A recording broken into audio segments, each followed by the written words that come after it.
দুই পরীর জাদুর সোনার হাড়ি। অনেকদিন আগের কথা।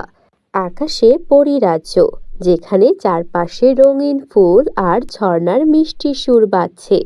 দুই পরী, এক দুষ্টু পরী চন্দ্রমল্লিকা ও আরেক ভালো পরী সূর্যমল্লিকা, নিজেদের জাদু ক্ষমতা নিয়ে আলোচনায় ব্যস্ত।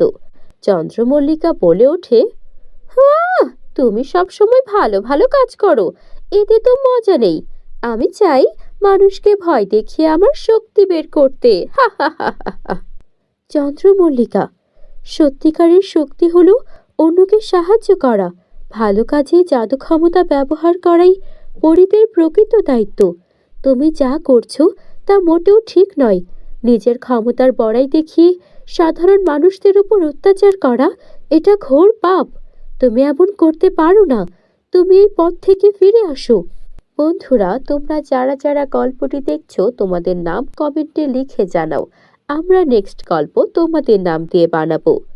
এদিকে বুড়ি পড়ে ওদের ঝগড়া দেখে দ্রুত ওদের দিকে আসতে থাকে। তখন বুড়ি পড়ি এসে বলে, আরে তোমরা থামো, তোমাদের ঝগড়ার সময় নয় এখন। মানুষের জগতে এক গরিব পরিবার খুব কষ্টে আছে, ওদের সাহায্য করতে হবে। এদিকে পৃথিবীতে তিনটি ছোট মেয়ে, লীলা, মালা ও রেশমি, আর দুই দুষ্টু ছেলে, কাদির ও রবি। তারা ক্ষুধার্ত এবং অনেক কষ্টে আছে। মা বাবা কাজের সন্ধানে বাইরে গেছে। যদি আমাদের কিছু খাবার থাকতো তাহলে খুব ভালো হতো। কতদিন ভালো মন্দ খাই না। তখন কাদির বলতে থাকে, যদি একটা জাদুর হাড়ি পেতাম, যা চাইতাম তাই আসতো, কতই না ভালো হতো তখন। আমরা কি কখনো কোনো জাদুর হাড়ি পাবো? ঠিক তখনই আকাশ থেকে সূর্যমল্লিকা নেমে আসে আর বলতে থাকে, আমি জানি তোমাদের কষ্ট হচ্ছে। আমি তোমাদের একটি জাদুর সোনার হাড়ি দেব। এতে যা চাইবে তাই পাবে। তবে শর্ত একটাই, কখনো লোভ করবে না। সবাই খুশি হয়ে হাড়ি নেয়। হাড়ি থেকে খাবার, কাপড় আর খেলনা বের হতে থাকে। ওরা খুশিতে লাফাতে শুরু করে। আর এত আনন্দ পেতে দেখে পরীও অনেক বেশি খুশি হয়ে যায়। সূর্যমল্লিকা ওদের দেখে হাসতে থাকে। এদিকে চন্দ্রমল্লিকা লুকিয়ে লুকিয়ে তা দেখছিল। মানুষের সুখ চন্দ্রমল্লিকার মোটেও সহ্য হয় না। ও তেলে বেগুনে জ্বলে উঠতে থাকে। এত সহজে সুখ? না না না না, এত সহজে সুখ তো ওদের আমি পেতে দেব না। সূর্যমল্লিকার বানানো এই জাদুর সোনার হাড়ি তো আমি কেড়ে নেবই নেব। ওই সুখ শুধু আমার হবে। তাই চন্দ্রমল্লিকা ছদ্মবেশে একটা বুড়ি হয়ে সেই কুটিরে যায় আর বাচ্চাদেরকে ডাকতে শুরু করে। ওরে বাচ্চারা, তোমাদের এই হাড়ি তো খুব সুন্দর। যদি আমি একটু দেখতে পারতাম তাহলে বড্ড ভালো হতো। আমার কাছে মজার মজার সব খাবার আছে, যা একবার খেলে পৃথিবীর সব সুস্বাদু খাবার তোমরা ভুলে যাবে। এই হাড়ি বেশি দিন কাজ করবে না। এমনিতেই কদিন পর এই হাড়ির জাদু ক্ষমতা নষ্ট হয়ে যাবে। তার চেয়ে বরং হাড়িটা আমায় দাও, আর আমি তোমাদের মজার সুস্বাদু খাবার দিচ্ছি। কাদির আর রবি পরীর দেওয়া সুস্বাদু খাবারের লোভে তখন হাড়িটা বের করে দেয়। এই নাও বুড়িমা হাড়ি, কই আমাদের সুস্বাদু খাবার দাও। কে সুস্বাদু খাবার দেবে? বোকা ছেলেরা। এই বলে চন্দ্রমল্লিকা হাড়ি নিয়ে উড়ে যায়। এদিকে সূর্যমল্লিকা বাচ্চাদের সঙ্গে দেখা করতে আসে আর দেখে ওদের কাছে সেই পরীর দেওয়া হাড়িটা নেই। তখন বাচ্চারা সব ঘটনা খুলে বলে। বুঝতে পেরেছি, এটা আর কেউ নয়, আমারই বোন চন্দ্রমল্লিকার কাজ। ও কারো সুখ দেখতে পায় না। তোমাদেরকে আমি আগেই সতর্ক করেছিলাম তোমরা যেন লোভ না করো, কিন্তু তোমরা লোভ করে ফেলেছ। আমি তোমাদেরকে আবার ওই হাড়ি ফিরিয়ে দেব। আর এটা থেকে তোমরা শিক্ষা নাও যে কখনো লোভ করতে নেই। লোভ করলে মূল্যবান জিনিস আমাদের জীবন থেকে হারিয়ে যায়। এদিকে সূর্যমল্লিকা ভাবে যেভাবেই হোক চন্দ্রমল্লিকাকে কথা বলে হলেও বোঝাতে হবে সে যে কাজগুলো করছে সেগুলো মোটেও ভালো কাজ নয়। এমনটা করলে সে ভবিষ্যতে পরিরাজ্যের রানী তো হতেই পারবে না, তার সঙ্গে পৃথিবীর মানুষরাও তাকে চরম ঘৃণা করবে। আর সে তো সারা জীবন যুবতী থাকবে না, তাই বৃদ্ধকালে সে আশেপাশে কাউকে পাবে না। এদিকে চন্দ্রমল্লিকাও একান্তে বসে নিজের ভুল নিয়ে ভাবছিল। চারপাশে অন্ধকার মেঘ আর ঠান্ডা বাতাস বয়ে যাচ্ছে। আমি সব সময় দুষ্টুমি আর লোভের পথে হেঁটেছি, কিন্তু সূর্যমল্লিকার ভালোবাসা আর সততা আমাকে বদলে দিয়েছে। আমি কি সত্যিই বদলাতে পারবো? চন্দ্রমল্লিকা নিজের ছায়ার দিকে তাকায়, যেখানে তার অন্ধকার শক্তি ঘুরপাক খাচ্ছে। বুড়ি পড়ি, আমি আমার ভুল শুধরে নিতে চাই। মানুষের উপকারে আমার জাদু ব্যবহার করতে চাই। আমাকে সাহায্য করুন দয়া করে, আমি ভালো হতে চাই। বাহ, অবশেষে তুমি সত্যিকারের পরীর দায়িত্ব বুঝতে পেরেছো। তবে তোমার অন্তরের সত্যিকারের পরিবর্তন দেখতে চাই আমি।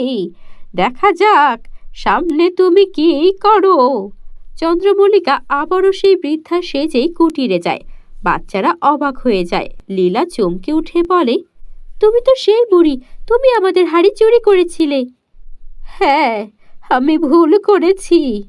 তখনই বুড়ি তার চন্দ্রমল্লিকার রূপে ফিরে আসে আর বলে, আমি আসলে পড়ি চন্দ্রমল্লিকা, কিন্তু এবার আমি তোমাদের স্বপ্ন পূরণে তোমাদের সাহায্য করতে এসেছি।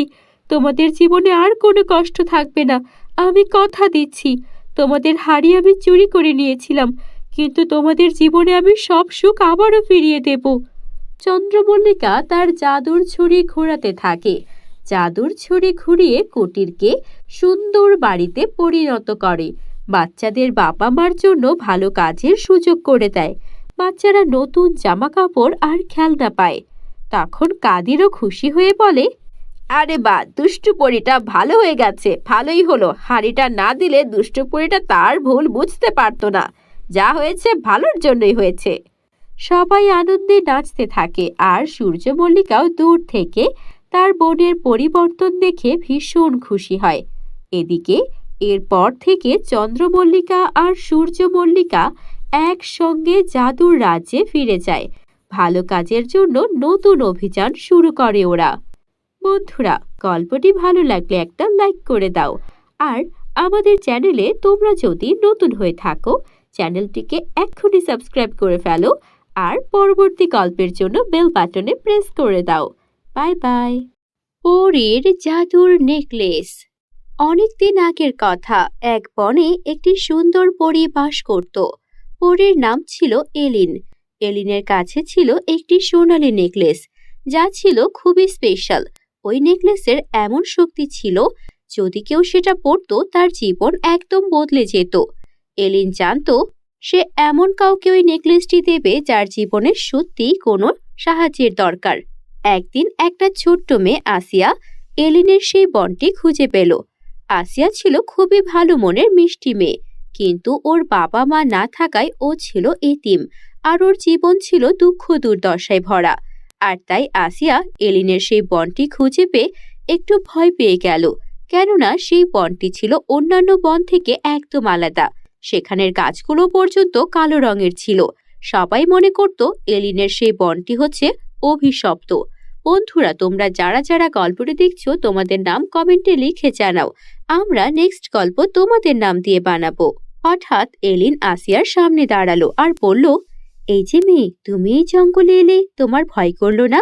কেউ তো এখানে প্রবেশ করতে চায় না, কারণ এই জঙ্গল শুধুমাত্র ভালো মানুষদের জন্য। আর এখন তো পৃথিবীতে ভালো মানুষ নেই বললেই চলে। আমি তো এত কিছু জানি না, আমার বাবা মা নেই। আমি শুনেছি এই জঙ্গলে এলে কিছু না কিছু পাওয়া যাবে, সেই আশা নিয়ে আমি এসেছি। আমি সাহায্য চাই আপনার। তুমি আমার রাজ্যে এসেছো, এই রাজ্যই আমার জঙ্গল, তাই আমি তোমাকে আজকে বিশেষ কিছু উপহার দেব। তবে সেটা অবশ্যই তোমাকে সাবধানে রাখতে হবে। নিরাপদে না রাখলে আর লোভ করলে সেই উপহারটা কোনো কাজেই আসবে না। কে উপহার পড়ে? এই নাও। এই বলে পরী তখন ওর দিকে জাদুর সোনার একটা নেকলেস বাড়িয়ে দিল, আর তারপর আসিয়া সেই নেকলেসটা হাতে নিয়ে গলায় পরল। সঙ্গে সঙ্গে আসিয়ার শরীর থেকে উজ্জ্বল আলো রশ্মি বের হতে লাগলো। এটা কি হচ্ছে পরী? আমার শরীর থেকে এমন আলোক রশ্মি বের হচ্ছে কেন? এখন কি হবে? কিছুই না, তুমিও আমার মতো একটা পরী হয়ে যাবে। যেহেতু তোমার আত্মীয় স্বজন কেউ নেই, তাই এখন থেকে আমি তোমাকে আমার কাছেই রাখবো। পৃথিবীর কোনো মানুষ যেন তোমার কোনো ক্ষতি করতে না পারে, তাই এখন থেকে তুমি আমার ছোট বোনের মতোই থাকবে। কি পারবে তো? হ্যাঁ পারবো, অবশ্যই পারবো। আমারও কেউ নেই, আমারও খুব ইচ্ছা আমার কেউ হবে। এই সব কিছু দূর থেকে দাঁড়ানো এক ডাইনি দেখছিল আর বলতে থাকে, খুব শখ, একটা মানুষকে পরী বানানো হচ্ছে, আর এত বছর ধরে আমি এই জঙ্গলে আছি, আমাকে কোনো সুবিধা দেয় না, পারলে আমাকে মারতে আসে। আমি ওর ওই বোন আছিয়াকে এমন ভাবে লুকাবো যে পরী ওর খোঁজই পাবে না, আর ওর থেকে ওই বিশেষ জাদুর নেকলেস পরে আমি হয়ে যাব পরী। হা হা হা। সুযোগ বুঝে ডাইনিটা তাই করলো। আসিয়া জঙ্গলে খেলা করছিল, তখন ডাইনিটা আসিয়াকে কিডন্যাপ করলো, আর তারপর ওর গলা থেকে নেকলেসটা খুলে নিজের গলায় পরে নিল। এখন আমিও পরী হয়ে যাব, আর পরী সেজে মানুষের মধ্যে প্রবেশ করে যাকে ইচ্ছা তাকে শিকার করব, আর তারপর মানুষের তাজা তাজা মাংস খাওয়া থেকে আমাকে কেউ আটকাতে পারবে না। হা হা হা। এদিকে আসিয়া বন্দি ছিল, আর ও চিৎকার করছিল সাহায্যের জন্য। পরী তুমি কোথায়? আমাকে উদ্ধার করো, এই ডাইনিটা আমাকে বন্দি করে রেখেছে।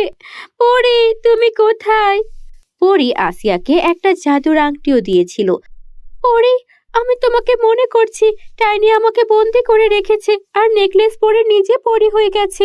তুমি পরী, আমাকে বাঁচাও, আর সাথে ওই ডাইনির হাত থেকে সাধারণ নিষ্পাপ মানুষদেরকেও বাঁচাও, ও এখনই বেরিয়ে পড়বে। পরী এলিন তখন দ্রুত সেখানে চলে এলো, আর তারপর পরী সেজে যখন ডাইনিটা বেরিয়ে পড়বে তখন তাড়াতাড়ি তার জাদুর কাঠি দিয়ে সেই ডাইনি সাজা পরীটাকে বন্দি করে ফেললো। তুই কি ভেবেছিলি শয়তান ডাইনি? তোকে এর আগে অনেক সুযোগ দিয়েছি, তোকে বলেছি তুই কোনো খারাপ কাজ করলে সেদিনই হবে তোর শেষ দিন, আর তাই হলো। আজকে তোকে আমি মেরেই ফেলবো। তারপর পরী সেই ডাইনির গায়ে আগুন লাগিয়ে দিল, আর তারপর আসিয়াকেও মুক্ত করলো। ধন্যবাদ আসিয়া, তুমি তোমার বুদ্ধির জোরে আমাকে যদি না ডাকতে, তাহলে এই ডাইনিটা পরী সেজে আমাদের পরীরাজ্যের বদনাম করাতো, আর অসুস্থ নিষ্পাপ অসহায় মানুষদেরকেও মেরে খেয়ে ফেলতো। তোমার কাছে আমি কৃতজ্ঞ, তুমি সত্যিই পরী হওয়ার যোগ্য। এরপর আসিয়া পরীর সঙ্গে হাসি খুশি জীবন কাটাতে লাগলো। বন্ধুরা, আমাদের চ্যানেলে তোমরা নতুন হয়ে থাকলে চ্যানেলটিকে সাবস্ক্রাইব করতে ভুলো না যেন। Bye bye. পরীর জাদুর সোনার গ্রাম। একটি ছোট্ট গ্রাম, যার নাম সোনার গ্রাম। গ্রামটি সবুজে ঘেরা, চারপাশে উঁচু পাহাড় আর নদী। কিন্তু গ্রামের লোকজন খুবই গরিব, তাদের জীবন কঠিন, কাজের অভাব আর দুঃখে ভরা। গ্রামের এক কোণে একটি পুরনো বটগাছ, তার নিচেই রয়েছে একটি ছোট্ট কুঁড়েঘর। সেখানে বাস করে একটি গরিব বাচ্চা মেয়ে, তার নাম মিনা। মিনার বাবা মা নেই, সে একাই থাকে। তার একমাত্র সঙ্গী হলো তার ছোট্ট কুকুর বাদল। বাদল, আজকে কোনো কাজ পেলাম না, কি করব এখন? ক্ষুধায় যে পেট চলছে। বাদলও মিনার দিকে তাকিয়ে কাঁদতে থাকে। হঠাৎ করেই আকাশে আলো জ্বলে উঠল। চারটি পরী এসে মিনার সামনে হাজির। তাদের পেছনে একটি কালো মেঘ। সেখান থেকে বেরিয়ে এলো এক ডাইনি, যার নাম কালিয়া। কালিয়া খুবই লোভী আর মন্দ, সে পরীদের জাদু শক্তি চুরি করতে চায়। মিনা, আমরা তোমাকে সাহায্য করতে এসেছি, আমাদের জাদুর শক্তি দিয়ে তোমার গ্রামকে সমৃদ্ধ করব। তখন দ্বিতীয় পরী বলে, কিন্তু সাবধান, কালিয়া ডাইনি আমাদের জাদুর শক্তি চুরি করতে চায়, তুমি আমাদের সাহায্য করতে পারবে? আমি আমি কিভাবে সাহায্য করব? আমি তো শুধু একটি গরিব মেয়ে। তখন তৃতীয় পরী বলল, তুমি সাহসী এবং ভালো মেয়ে, তোমার সাহায্যে আমরা কালিয়াকে হারাতে পারবো। বন্ধুরা, তোমরা যারা যারা গল্পটি দেখছো, তোমাদের নাম কমেন্টে লিখে জানাও। আমরা নেক্সট গল্প তোমাদের নাম দিয়ে বানাবো। তখনই ডাইনি কালিয়া হাসতে শুরু করে। অনেক জোরে জোরে সেই হাসি। হাসি শুনলে কলিজা কেঁপে উঠবে। হা হা হা হা হা, কেউ আমাকে হারাতে পারবে না। এই গ্রামের সব জাদুর শক্তি আমার হবে, শুধুই আমার। পরীরা মিনাকে একটি জাদুর লাঠি দিল। মিনা লাঠি হাতে কালিয়ার দিকে এগিয়ে গেল। কালিয়া তার জাদুর শক্তি দিয়ে মিনাকে ভয় দেখাতে চাইল, কিন্তু মিনা মোটেও ভয় পেল না। সে তার সাহস আর বুদ্ধি দিয়ে কালিয়াকে হারাতে লাগলো। কালিয়া, তুমি এই গ্রামের লোকেদের কষ্ট দিয়েছ, আজ আমি তোমাকে থামাবো। তুই একটি ছোট্ট মেয়ে, আমাকে কিভাবে হারাবি? মিনা তার জাদুর লাঠি দিয়ে একটি আলোর বল তৈরি করলো, আর সেই আলোর বল কালিয়ার দিকে ছুঁড়ে মারলো। কালিয়া আলোর বলের সামনে টিকতে পারল না। সে চিৎকার করে পালিয়ে গেল। কালিয়া পালিয়ে যাওয়ার পর পরীরা তাদের জাদুর শক্তি দিয়ে গ্রামকে সুন্দর করে তুলল। গাছগুলোতে ফল ধরল, নদীতে পরিষ্কার পানি বয়ে গেল। গ্রামের লোকজন খুশিতে নাচতে লাগলো।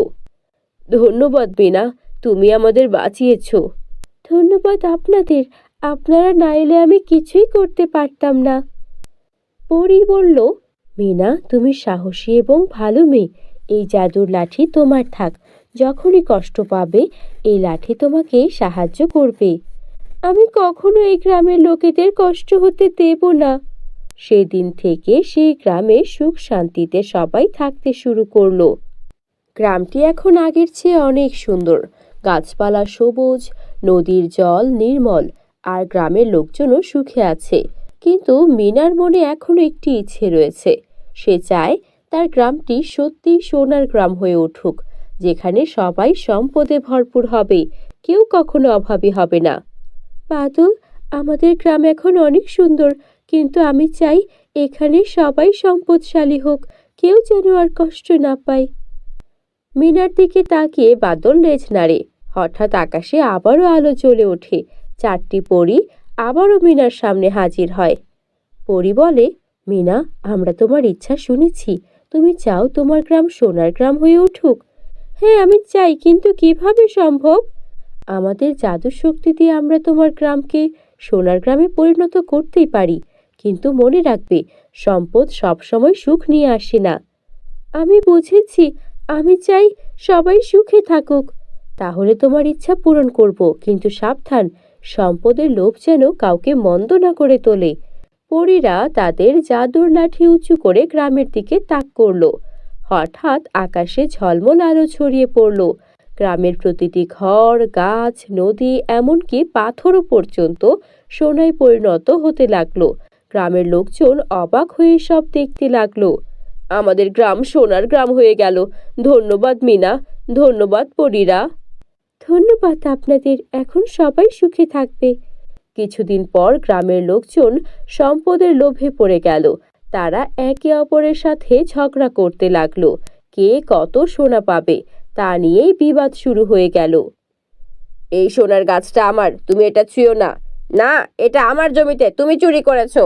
মিনা দেখল যে তার ইচ্ছার ফলে গ্রামের চারিদিকে অশান্তি ছড়িয়ে পড়েছে। মা ছেলের সঙ্গে ঝগড়া করছে, বউ স্বামীর সঙ্গে অশান্তি করছে। সবাই শুধু সোনা কালেক্ট করার জন্য একে অপরের প্রতি দুর্ব্যবহার করছে। আর আগের মতো গ্রামে কোনো সুখ শান্তি নেই। পুরো গ্রাম সোনার হয়ে যাওয়া সত্ত্বেও মানুষের লোভের কমতি নেই। সবাই শুধু আরো বেশি বেশি সোনার পাহাড় করতে চায়। যা আছে তা নিয়ে কেউ আর আগের মতো সন্তুষ্ট নয়। তখন মিনা ওর পোষা কুকুর বাদলকে আদর করতে করতে বলে, বাদল, আমি ভুল করেছি, সম্পদ সবাইকে সুখী করতে পারিনি, এখন কি করব? মিনা আবারও পরীদের ডাকলো। পরীরা আবার মিনার সামনে হাজির। তখন পরীরা বলে, মিনা, আমরা তোমাকে সতর্ক করেছিলাম তো, সম্পদের লোভ মানুষকে মন্দ করে তোলে। আমি বুঝেছি, এখন আমি চাই সবকিছু আগের মতো হয়ে যাক। সম্পদ নয়, শান্তিই সবচেয়ে বড় সম্পদ। তাহলে আমরা আবার জাদুর শক্তি ব্যবহার করব, কিন্তু এবার সবাইকে সতর্ক করে দিও, লোভ যেন কাউকে মন্দ না করে তোলে। পরীরা আবার তাদের জাদুর লাঠি উঁচু করে আকাশে জল করে উঠল। গ্রামের সব সোনা আবার আগের মতো হয়ে গেল। গাছপালা সবুজ, নদীর জল নির্মল, আর গ্রামের লোকজন আবারও শান্তিতে থাকতে লাগলো। গ্রামের লোকজনও এটা বুঝতে পারলো যে সম্পদ নয়, শান্তির সবচেয়ে বড় সম্পদ। তারা মিনাকে ধন্যবাদ জানালো। মিনা, তুমি আমাদের শিখিয়েছ যে শান্তির সবচেয়ে বড় সম্পদ। আমরা এখন আর লোভ করব না। তুমি আমাদের পুরো গ্রামটাকে জাদু দিয়ে সোনা বানিয়ে দিয়েছিলে, কিন্তু আমাদের মধ্যে থাকা লোভ আমাদের এই সোনাকে ধরে রাখতে দেয়নি। আমরা নিজেদের মধ্যেই ঝগড়া বিবাদে জড়িয়ে পড়েছিলাম। তাই আমাদের জন্য আমাদের গ্রাম এখন যেমন আছে তাতেই ঠিক আছে। আমরা দুবেলা কম খেতেও রাজি আছি, কিন্তু এভাবে নিজেদের সংসারে নিজেদের আত্মীয় স্বজনদের সঙ্গে ঝগড়া করে আমরা শান্তিতে কখনোই ছিলাম না। তোমাকে সত্যিই অনেক ধন্যবাদ। আমিও চাই সবাই সুখে থাকুক। আমি এই গ্রামটাকে সোনার গ্রাম করেছিলাম এই ভেবেছি সম্পদে পরিপূর্ণ হলে সুখ আসবে, কিন্তু সুখ তো পরস্পরের প্রতি ভালোবাসায়। বাদলও খুশিতে লেজ নাড়তে থাকে। বন্ধুরা, তোমাদের গল্পটি ভালো লাগলে একটা লাইক করে দিও, আর আমাদের চ্যানেলে তোমরা যদি নতুন হয়ে থাকো চ্যানেলটিকে সাবস্ক্রাইব করতে ভুলো না যেন। Bye bye.